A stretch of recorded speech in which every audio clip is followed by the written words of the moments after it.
Hi sir, my name is Ruben Pilitaldores and my topic for today is autonomy and physiology of reproduction. Human experience various physical and emotional change from childhood to adulthood. These changes are gradual and progress at different ages and speed in different people. These stages are based on human growth and development from childhood, adolescence, adulthood, and old age. The female external genitalia consists of the following: vulva, all the external genital structure taken together. Mana veneris, pads of fatty tissue between pubic bone and skin. Labia majora, outer lips surrounding all the other structures. Prepuce, clitoral hood, foreskin above and covering clitoris. Clitoris, glans, head, shaft, and cora roots the clitoris and particularly sensitive and stimulation. Labia minora, inner lip surrounding the vestibule where with an oil glands, extensive blood vessel, and nerve ending are located. Vestibule, area surrounding the urethra opening and vagina, which is highly sensitive which extensive blood vessel and nerve ending. Urethral opening, an tube connecting to bladder and used for urination. Vaginal opening, also called introitus. Vaginal opening, also called introitus, and perineum. Area of skin separating the genitalia from the anus distance is in female than male. The female internal reproductive structure consists of the following as described and shown below. Vagina, collapsible canal extended from vaginal opening back and upward into body to cervix and uterus. During arousal, it engorges with blood. This aids its expansion and triggers the release of lubricant provaginal mucosa. Cervix, small end of uterus to which vagina leads, it is the opening of cervix leading to interior of uterus. Uterus, womb organ within pelvic zone where fetus is carried. Fallopian tubes, carry egg cell from ovaries to uterus. This is where fertilization occurs. Ovaries produce estrogen and progesterone. Estrogen influences female sex characteristics and initiates menstrual cycle. Progesterone aids in regulation of menstrual cycle and promotes mature development of uterine lining to allow for zygote implantation. Puberty. The menstrual cycle marks the beginning of puberty female. The first time episode occurs between 11 to 15 years of the referred to as menarche. The menstruation pertains to the clothing of the uterine lining of conception has not occurred. It may last within 2 to 6 days which follow a cycle ranging from 24 to 42 days. Regardless of the length of cycle, menstruation begins about 14 days. Ovulation plus or minus and 2 to 2 days. Overall cycle and governed by the hypothalamus as it monitors hormones level in the bloodstream. It involves change in the endometrium in response to the fluctuating blood vessels and ovarian hormones. There are three phases of described. Menstrual phase. This occur of the ovum is not fertilized and does not implant itself into the uterine lining. The continued high levels of estrogen and progesterone cause the pituitary to stop releasing folate stimulation hormone and utilizing hormone. proliferative phase. It occurs when the hypothalamus stimulates the pituitary glands to release FSH that stimulates the ovaries to produce estrogen, cause ova to mature the ovarian follicles. Secretory phase. It occurs when the pituitary glands release its LH that cause the ovary to release a matured ovum and cause the remaining portion of the follicle to develop into the corpus luteum. The corpus luteum then produces progesterone. Female secondary sexual characteristic emerge after puberty. First, widening of hips and pelvis accommodates giving birth but also result downward shift in center of gravity. Enlargement of breast.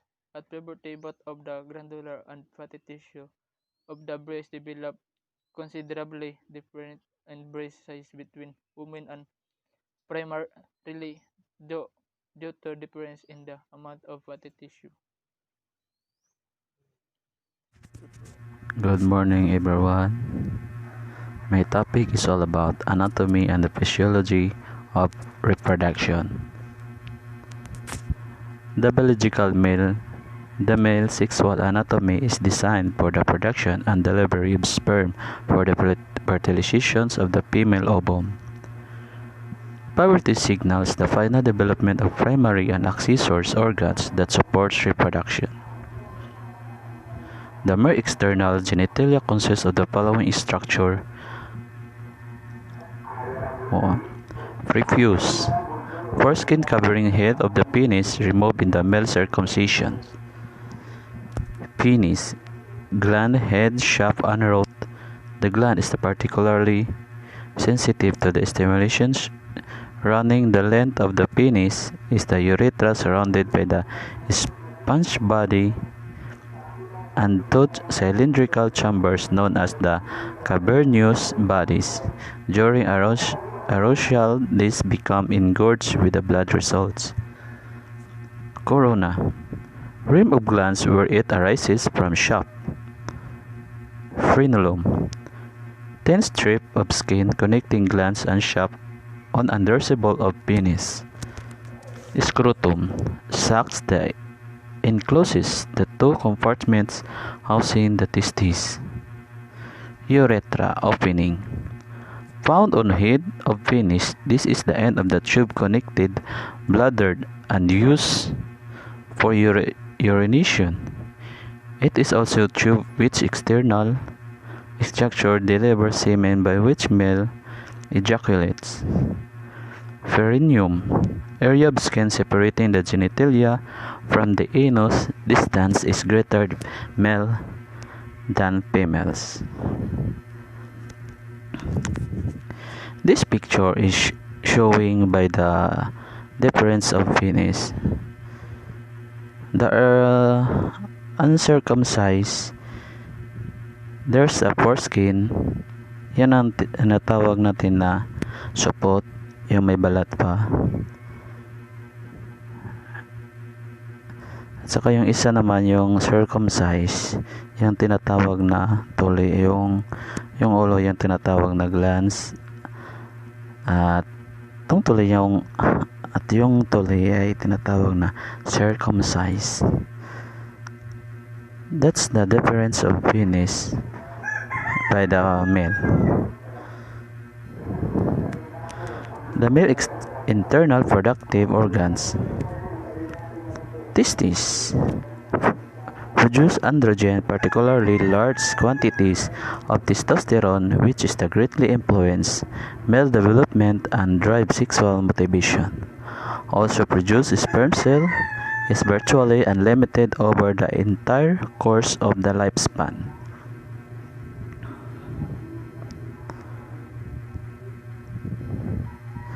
Vas deferens traverse from testicles toward urethra carrying sperms.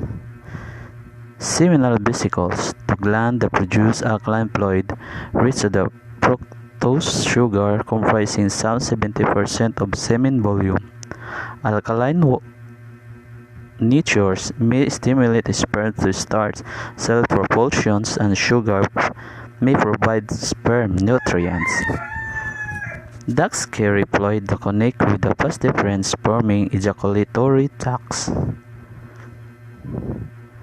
Ejaculatory ducts connect vas deferens to urethra. Prostate gland producing alkaline secretions that account for about 30% of semen volume. Alkaline nature may help counteract otherwise acidic environment of urethra and vagina, making them more hospitable for sperms. Urethra tube with the carries sperms and semen the rest of the way to the opening of the penis. More male characteristics. Generally, taller the greater proportion of body weight composed of water. Proportionately larger hearts and lungs, presumable to handle greater blood fluid volume. Exposure to greater level of testosterone resulting in the heavier body and facial hair, but also increase the frequency and degree of baldness. And single X chromosomes resulting in sex-linked conditions such as colorblindness and homophilia. Male hormones. The testosterone is the major male hormone produced mainly by the testes. But there are other glands called the adrenal glands that also produce some testosterone. In case a man has loss of his testes, these glands would continue to produce testosterone to support the male physical appearance. Testosterone is responsible for the growth and development for a boy during adolescence and for the development of sperms and secondary sexual characteristics. Male secondary sexual characteristics that emerge after puberty. No monthly cycle,